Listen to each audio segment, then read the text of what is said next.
Hi, I'm Isola. I used to think staying quiet kept the peace in my family, until silence made me disposable. Clean this up, my sister barked across the office like I was the cleaning staff. She called me workplace trash, and everyone laughed. But the stain on the floor wasn't the problem. It was the years of being erased, inch by inch. They took my name off reports, cut me out of family photos, redirected my father's will, all while telling me I was the strong one. So I stayed. I waited. I gathered every receipt. And when I fired the whole executive board, including her, she dropped to her knees and whispered, "Please, don't shut me out forever." Why would a sister do that? And why did everyone let her? I got to the office early that Monday morning, like I always did. The hallway lights were still dim, the kind of hush that clings to an empty building before everyone else arrives. I liked it that way. I liked the quiet. You could think when no one was around to talk over you. I placed my purse under my desk and took a slow breath. I'd reviewed the quarterly expense summary twice over the weekend and stayed up late Sunday night rechecking cross-department discrepancies. I didn't mind the work. I was good at it. And in truth, it was the one place where no one could argue with the numbers. Facts don't play favorites. People do. At 8:13 a.m., I walked past the glass break room and saw the usual suspects gathered. Valora's inner circle. Expensive coffee cups in hand, sharp heels, and sharper tongues. No one turned when I passed. I'd stopped expecting them to. I wasn't part of the branding team or the glamorous client-facing crowd. I worked in finance, the back end, the invisible wheel that kept the train from derailing. By the time I sat down and opened my laptop, I could already hear her voice, Valora, cutting through the hallway like it paid rent. I didn't look up, just kept typing, eyes on the spreadsheet. But I heard her enter the break room, high heels stabbing the floor like punctuation marks. Then came the words, "Who the hell spilled coffee? This is disgusting." She paused. "You, Isola! Clean this up. You're closer to the floor anyway." Everything stopped. The air got tight. I didn't move. The room full of coworkers, interns, associates, they all went dead silent. Then, as if on cue, a few chuckles. Someone laughed too loud, too fast. Another mumbled, "Oof," like he wasn't sure if he was supposed to join in or not. I stood there, holding a manila folder, watching Valora stare at me like I was the janitor she was fed up with. "You heard me, right?" she said louder, turning her body so the others could see her take control. "Or are you busy doing math stuff?" I wanted to say something, anything, but all I did was turn on my heel and walk away. As I passed the intern desk, I heard one of them mutter under her breath to the guy next to her, "She's used to it. Finance rats don't matter." It wasn't just the words, it was the way they said them, casual, like it was a joke they'd told before, like it had already been said in chats and threads I wasn't invited to. Back at my desk, I didn't cry. I didn't slam anything. I just sat down, reopened my spreadsheet, and resumed work like it was just another Monday. 2 hours later, I overheard a pair of managers by the printer. One of them chuckled and said, "Did you see the new meme? Trash tracker, now with expense fraud sensors." I knew immediately. I turned my screen slightly, opened the internal chat portal, and clicked a tab one of them had left open during a shared screen session last week. There it was. My initials photoshopped onto a cartoon raccoon digging through a dumpster labeled Company Budgets. Caption, "Workplace trash. Hundreds of laugh reacts. A GIF response of a trash compactor. A string of hashtags. Office rats. Clean it up." Should have gone back to accounting. I didn't feel humiliated anymore. I felt something else. Like I was floating outside myself, watching the way people strip someone down, piece by piece, while smiling. No one apologized. No one asked if I was okay.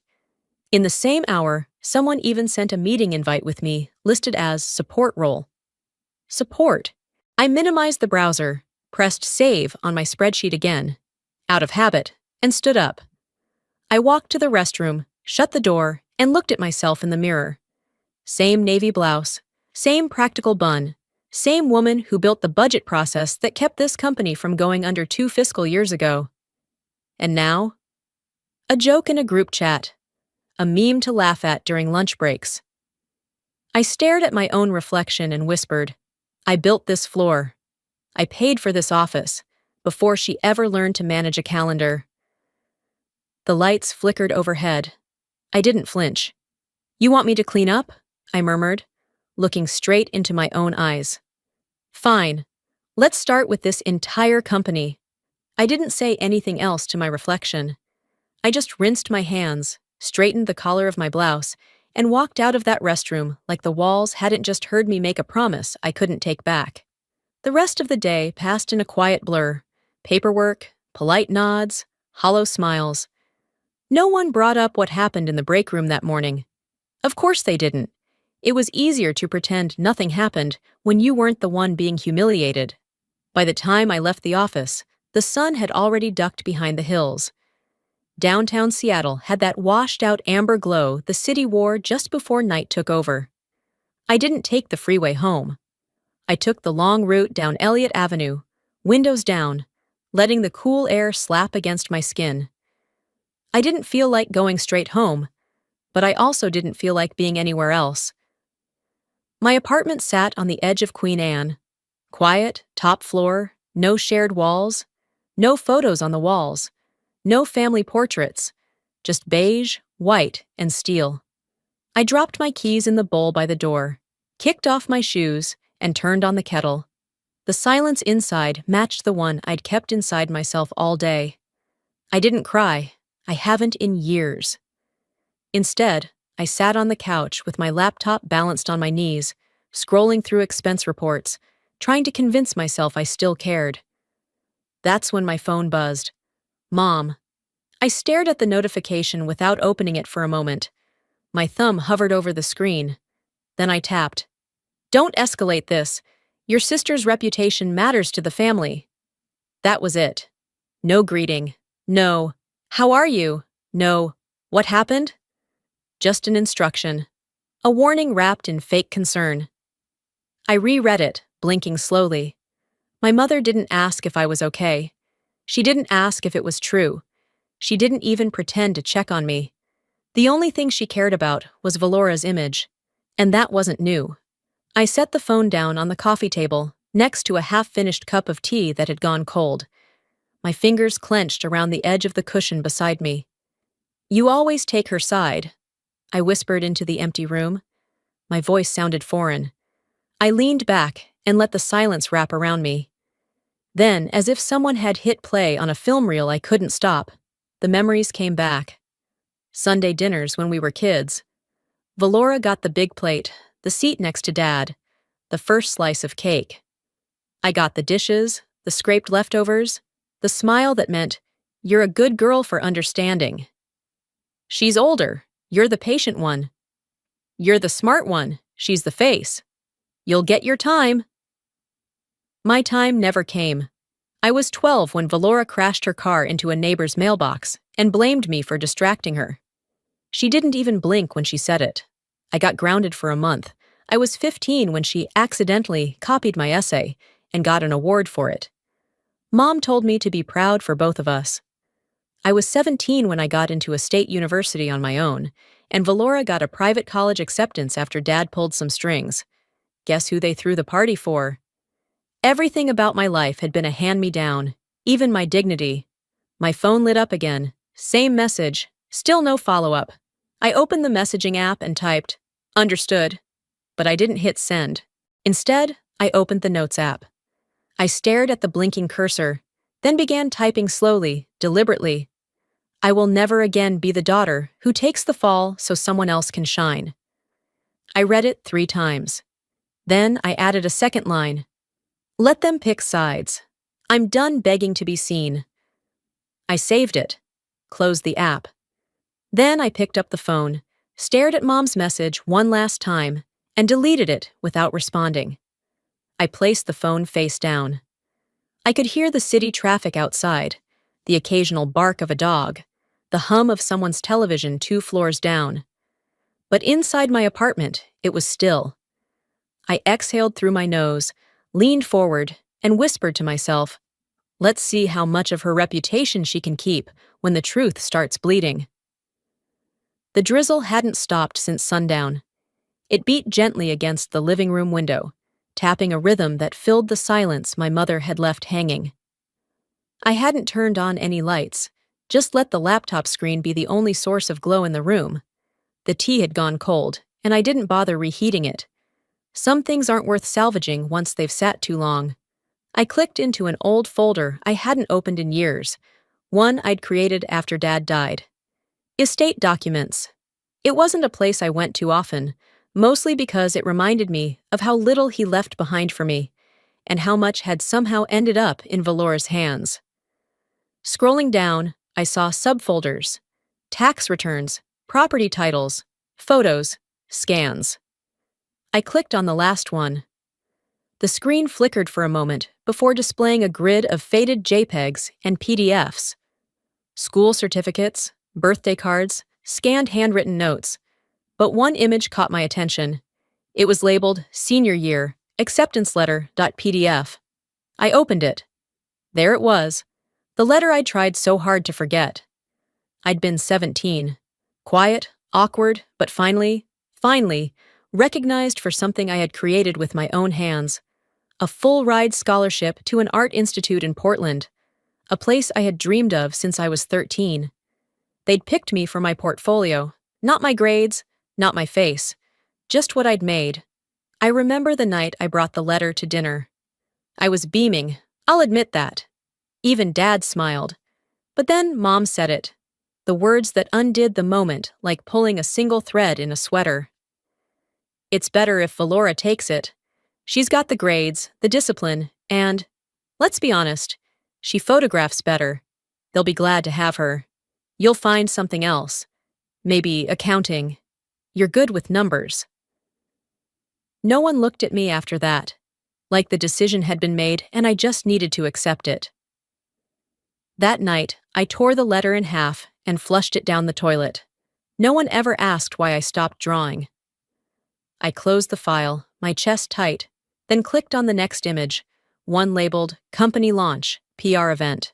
The photo loaded slowly. For a second, I couldn't breathe. It was the launch party for Valora Group 6 years ago. I remembered that night vividly. I'd stood right beside Valora on stage, holding the champagne glass she'd refused to carry because she didn't want fingerprints in photos. I'd introduced her to our first major client. I'd even drafted the original financial model. But in this photo, I was gone. Cropped. Neatly. Precisely. Gone. Only Valora remained in the frame, smiling, standing alone as if she'd built the company from the ground up by herself. My fingers hovered over the trackpad. I zoomed in, just to be sure. The angle of the champagne glass confirmed it.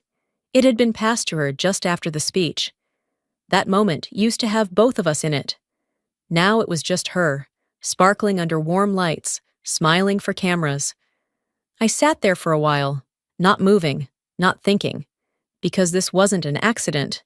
It wasn't the first time, and it sure as hell wouldn't be the last if I kept pretending it didn't matter. They didn't erase me with rage or cruelty. They erased me with silence, with editing, with a mission, 1 inch at a time. She's the face. You're the structure. She's the one we can show. You're the one who supports. You're good at disappearing. That's a strength. I whispered to myself, they never erased me by force. They did it by design. I moved the photo file into a new folder and renamed it. Recovery begins here.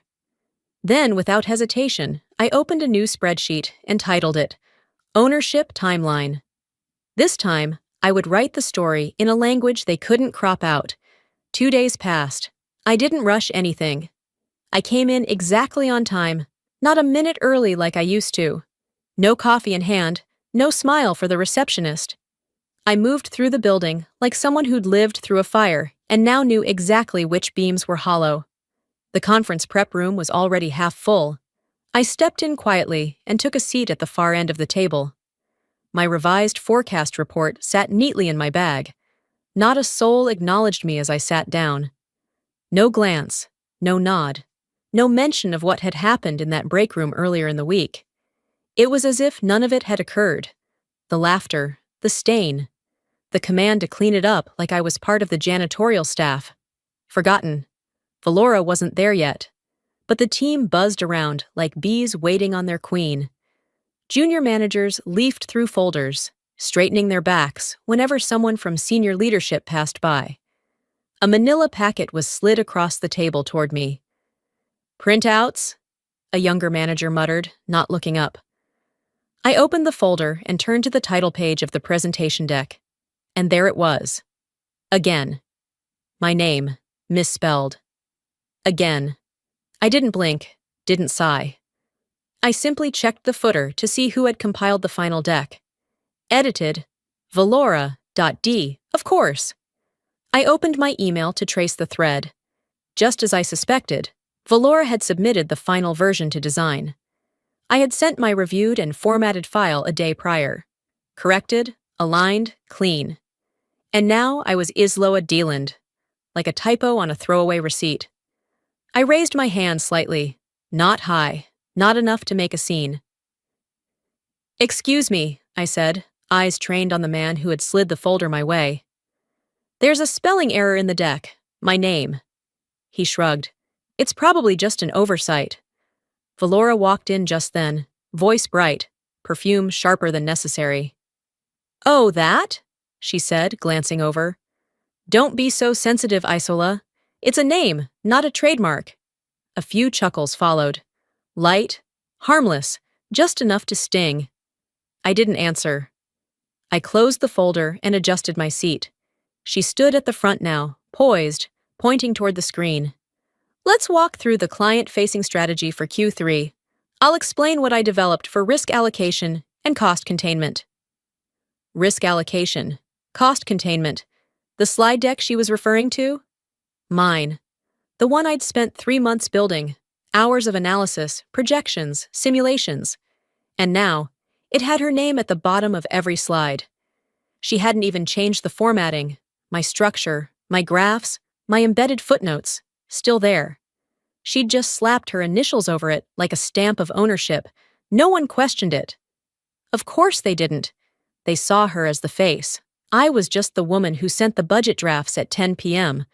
While she presented my data like it was hers, I stayed silent.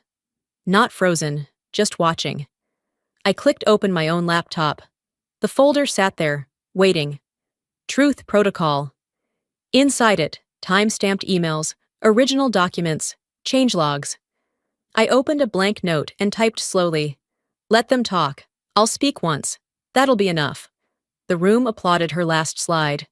Her voice rang out, confident and polished.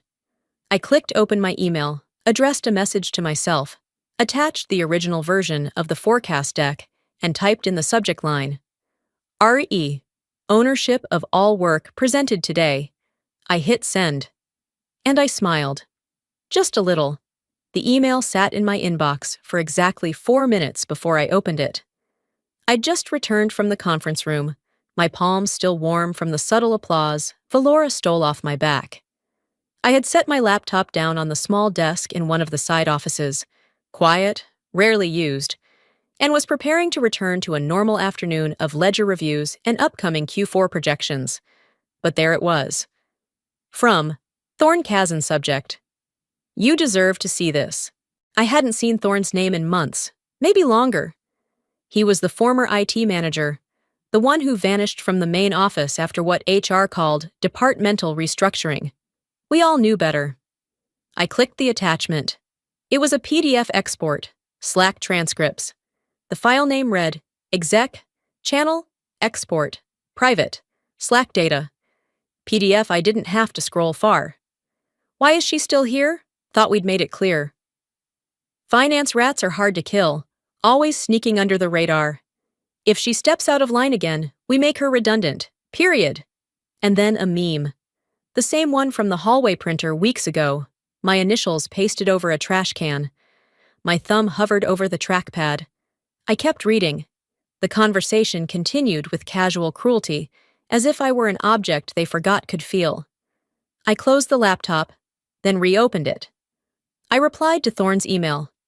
"You gave me more than evidence. You gave me the right to be angry. Thank you." It wasn't poetry, but it was honest. A few minutes passed. I heard faint laughter down the hall, Valora's voice rising like it always did when she knew someone was listening. I stood, printed the file, and slid the pages into a plain gray folder. No labels, no dramatics.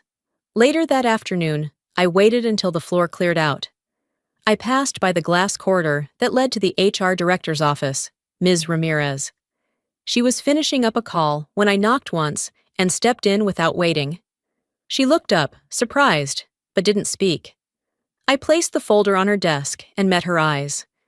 She reached for it slowly, opening the flap just enough to glimpse the printout inside.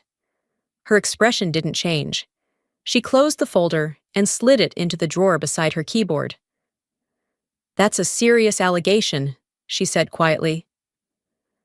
"It's not an allegation if it's printed," I replied. She didn't nod, didn't frown, just tapped her fingernail against the drawer. "We'll see where this goes." I turned and left. No fanfare, no fireworks, just one more card placed on the table. By the time the sun dipped low enough to blur itself against the office glass, I was waiting for the elevator. The floor was quiet now, the energy shifting like something had exhaled after holding its breath too long. The doors opened, and there she was, Valora, alone. She stepped inside without looking at me, stood near the buttons like she owned the entire shaft. I entered without a word. The doors closed behind us. The silence was almost intimate. We passed floor after floor, and she still didn't acknowledge me.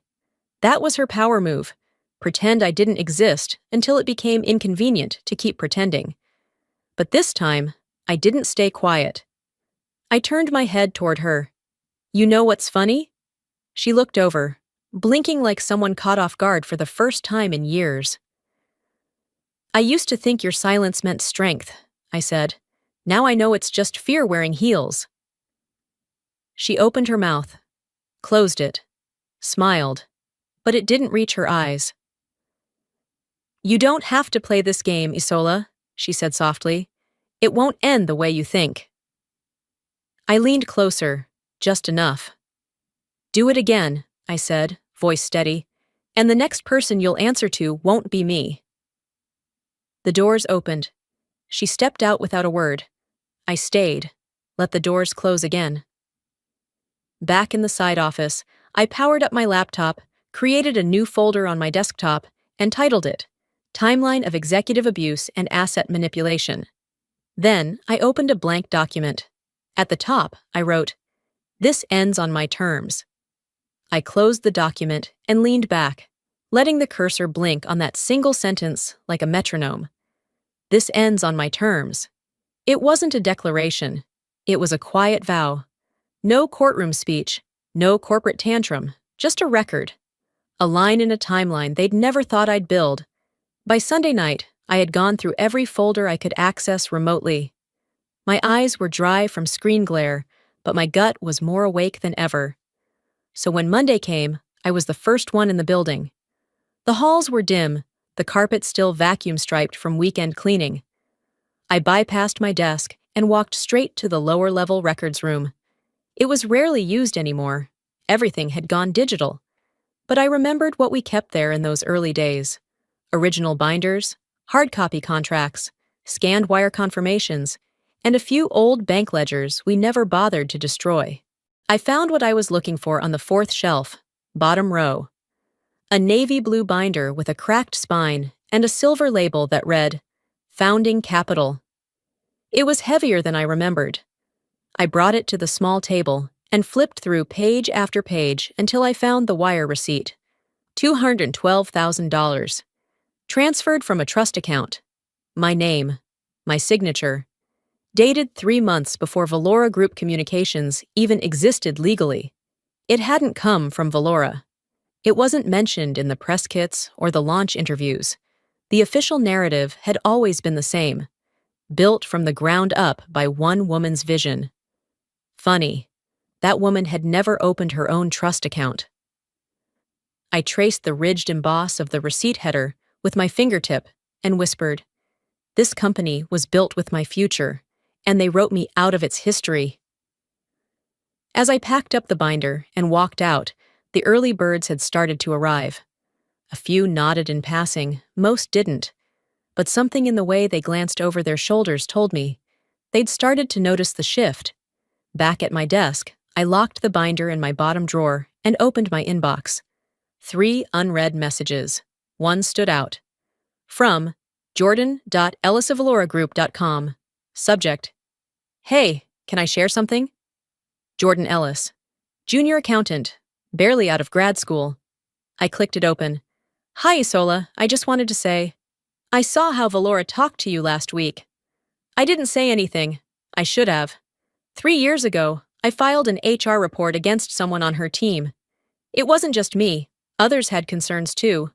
Valora pulled me into her office and told me, "This isn't the hill you want to die on."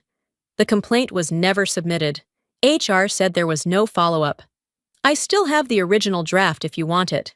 Just thought you should know you're not alone. I stared at the screen, then typed, "Forward it." 30 minutes later, I had the redacted complaint in my hand. Same tone, same dismissiveness, same pattern. And now, the second witness. At noon, I walked into the finance department's weekly update. Small room, 10 chairs, everyone chatting over lukewarm coffee. I took my usual seat at the corner and waited for the small talk to fade. I began to speak. Numbers, projections, cash flow stress points. Halfway through, Valora entered. She didn't knock. She didn't sit. She just cut in. "I'd like to add something to that. Isola and I have reviewed the figures and—" I didn't let her finish. "No," I said, looking straight at her. "You will wait, and you will listen." The room went still. No one moved. No one sipped their coffee. Even the air felt like it stopped circulating. Valora blinked once, lips parting slightly. But I didn't let her speak again. I turned back to the team and continued. Slide by slide, word by word. By the end, my voice didn't shake, not once. That night, back at my apartment, I opened the folder that had slowly grown over the past week and renamed it Case File: Misappropriation, Abuse, and Concealed Funding Sources. I slipped a yellow sticky note on the front. It said one thing: Board ready.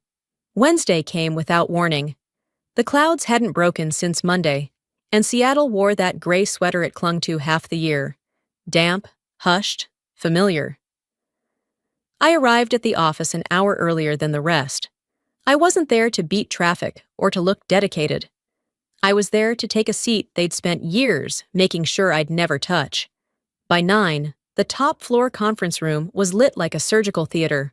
Chrome table, white LED panels overhead, and a panoramic view of Elliott Bay that executives loved pointing to during investor calls. I'd never sat in that room before. Not really. Not with a seat and a nameplate and a packet of documents with my initials. This time, my name wasn't misspelled. The CFO, a man named Pritchard, who once told me in a hallway that I had a real talent for staying invisible, cleared his throat. "We've had a shift in voting shares this week," he announced to the room. The boardroom quieted. Valora raised an eyebrow, but said nothing. She was seated at the head, as usual, hands folded like a sermon was about to start. I stood, walked to the front of the room, and placed a folder on the table.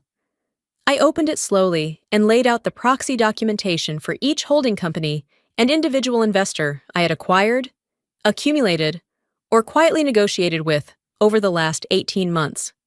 "Effective this morning," I said, "I represent 53.4% of total shareholder voting power." I didn't smile, but I did watch Valora's lips tighten.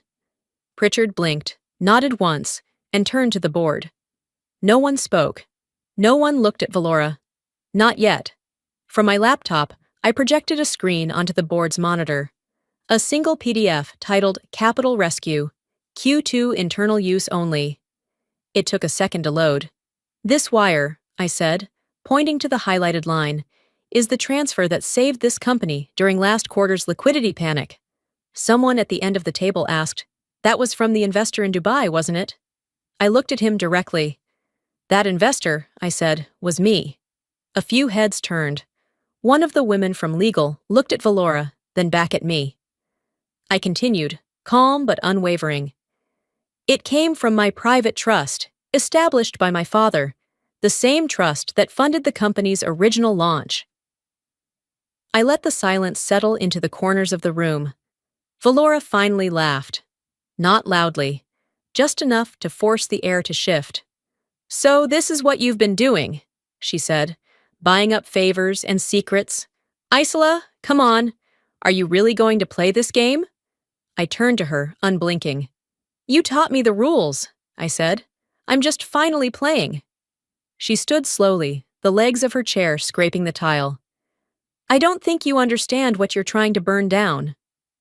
"No," I said. "I think I finally understand exactly what you built." A murmur rippled across the board. No one moved to stop her. No one defended her.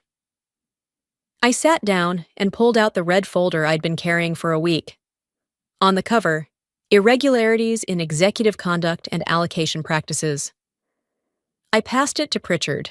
Then one to legal, one to HR. Inside, receipts, messages, emails, internal transfers, rewritten documents. 2 complaints that never made it past HR's firewall. No raised voice, no finger pointed, just documentation. By the time I stood to leave, no one was talking. Some avoided my eyes. Others followed me with something that looked a lot like respect. As I reached the door, I heard someone say, barely above a whisper, "We've been working for the wrong Delane all this time." I didn't stop walking. But for the first time in years, I let myself smile. And I didn't hide it. 2 days after that meeting, I walked into the same building where I once got ordered to clean up a spilled coffee, like I was the janitor. This time, my name was on the agenda. The lobby smelled like fresh polish and tension. I could feel it in the way the receptionist smiled too quickly, in how the board members huddled near the elevators didn't make eye contact. The annual shareholders meeting was about to begin, and they all knew this one would be different. I stepped into the main auditorium at Valora Group HQ. It was the same space where we used to host holiday luncheons and new client showcases. The same room where, once, a junior manager shared a joke about office trash during a team-building game and everyone laughed. Today, no one laughed. I wore a simple charcoal gray suit, no earrings, hair pulled back, no smile. The chair of the board welcomed everyone with the usual polished optimism. "We're proud to report another profitable year," he said, "thanks to the leadership of our executive team." I waited, patiently. When the floor opened for shareholder comments, I raised my hand. People turned, a few startled. I stood. "I invoke my right as majority shareholder," I said, "to present a grievance to the board." You could have heard a pin drop. Valora, seated near the front, shifted.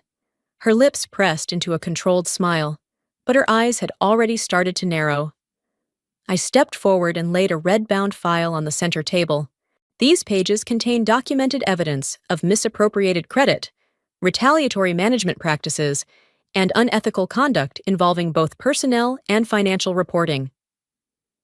Someone coughed. No one reached for their water. The head of HR, a woman named Karen Lopez, opened the file slowly. Her eyebrows drew together as she began scanning the table of contents. I continued. Attached are time-stamped emails, project handovers, HR complaints never filed, and documentation of employee reports redirected or erased. Valora still hadn't spoken.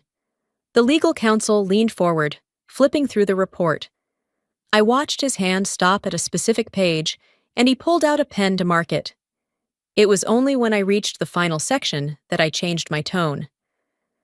"And in addition," I said, "as confirmed by the last certified addendum to the Delane Family Estate Trust," I opened a separate envelope and passed it to the chair.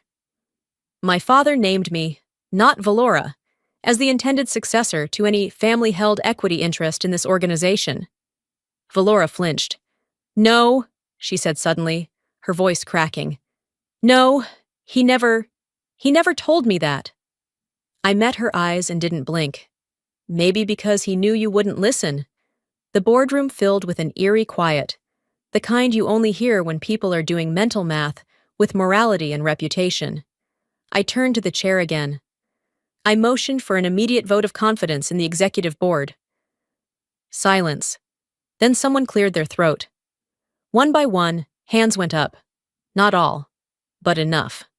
Valora looked around. Her smile was gone. Her voice silent. The chair nodded. Motion passes. Executive restructuring will commence immediately. Security appeared without being called. Quiet. Professional. Valora stood but didn't move. She looked directly at me. You never wanted the spotlight, she said, her voice brittle. Why now? I walked toward the exit and said the words I'd been carrying for far too long. Because this time, I own the room they laughed in. A week passed. The rain hadn't let up once.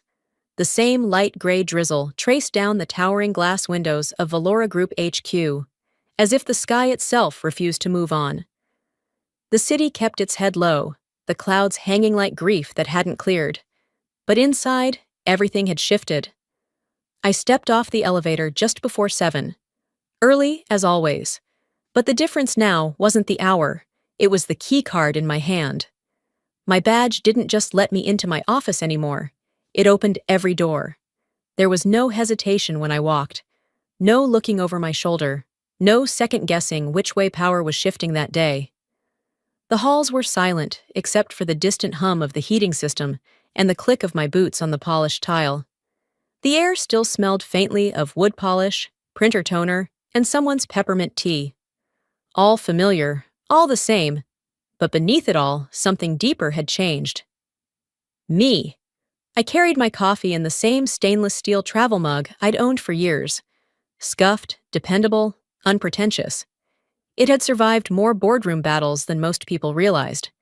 And now, as I passed the glass doors to the executive lounge, it felt like a relic of everything I'd earned the hard way. Near the window, a single envelope waited on the armrest of a leather chair. Cream cardstock, hand-delivered, neatly printed. From HR, Structure Update, Subject, Acting CEO, Isola Delane. There it was. No interim title, no temporary placement, no asterisk hovering over my name like a footnote to someone else's legacy. It was official. I sat by the window and watched the city begin its slow, familiar routine. Lights flickered on in the towers across the street, each square of brightness marking someone waking up to a new morning. The break room ice machine sputtered awake somewhere on the floor below. A janitor's cart squeaked gently near the freight elevator. None of it was new, but everything about it felt different. The silence didn't feel lonely, it felt earned. I sipped my coffee and leaned back. Let it settle. The people who passed me in the hall didn't greet me like they used to. Gone were the awkward nods, the too casual, "Hey there," or the dismissive smiles. Now it was, "Good morning, Ms. Delane." "Congratulations, Ms. Delane." "Welcome back, Ms. Delane." And that name, Delane, it didn't just belong to him anymore. It had stopped being shorthand for someone else's power. Now, when they said it, they meant me. They saw me. But there was something else, too. Behind the professionalism, behind the new formality, a trace of curiosity, a flicker in their eyes like they were trying to read me, map out who I'd really been all those years, what they'd failed to notice while whispering behind closed doors or laughing at my expense. I didn't give them answers, only the work. Then she appeared. Valora. I hadn't seen her since the shareholder vote. The whispers said she'd cleaned out her office quietly that same night, slipping away without a word, without a scene. Just gone. Now she stood in the break room doorway. No suit, no jewelry. Hair undone, face bare. Not a single file in her hands. Not even a phone. She looked like a woman who had nothing left to defend. I followed her in, quietly. She turned when she heard my steps, slowly, like someone too tired to fake anything anymore. Our eyes met, and this time, hers weren't sharpened to wound. They held no defiance, no fire, just something heavier, something that looked a lot like regret. "I was afraid of you," she said, voice barely above a whisper. "You were always better, and I couldn't stand it." I didn't interrupt. She wasn't finished. "I needed to win something for once," she continued, "even if it wasn't mine to win." Her voice softened to almost nothing. "Please, don't shut me out forever." The words didn't crash into me. They didn't pierce. They landed gently, like dust on an old book, years too late, settling into cracks already sealed. I didn't offer comfort. That wasn't mine to give anymore. Instead, I reached into my bag and handed her a thin manila folder. Inside, her finalized severance agreement, her HR contact, and a clean ending. "This is all that's left between us," I said. She didn't take the folder right away. Her hand reached out, but not for the papers. For me. She touched my hand like it might undo something, heal something, reverse time. I let her. For 1 second. Long enough to remember the first time she took credit for something I built. The first time she smiled as I was diminished. Then I pulled away. "I don't hate you," I told her, "but I'm done bleeding to keep you whole." She nodded. Didn't argue. She turned and left with the folder held tight to her chest. Later that afternoon, I walked past the hallway where someone once left a sticky note on my desk that read "Office Trash" in bold red ink. That same corridor where people used to lower their voices when I walked by, where my ideas got repeated by louder mouths and rewarded with louder applause. A young analyst, couldn't have been older than 25, stood by the printer. He saw me. Eyes widened. He straightened like he suddenly realized who I was. "You built this, didn't you?" he asked. I stopped. Looked at him, not with pride, not with superiority, just peace. "No," I said. "I rebuilt it." Back in my office, I sat at the desk she used to claim as her throne. The room was brighter than I remembered. The windows felt wider. Maybe they'd always been that way. Maybe I just finally saw them. I opened the bottom drawer and pulled out an old photograph I'd kept hidden beneath a stack of notebooks. Me and Dad, outside the first Delane storefront. The beginning. He had his arm around my shoulder, and I had a paintbrush in one hand and my ponytail slung over the other. We were both smiling like we didn't yet know how hard it would get. No cropping, no filters, no edits, just truth. I set the photo on my desk, right where it belonged. I didn't need to rewrite the story. I just needed to reclaim it. And now, I had.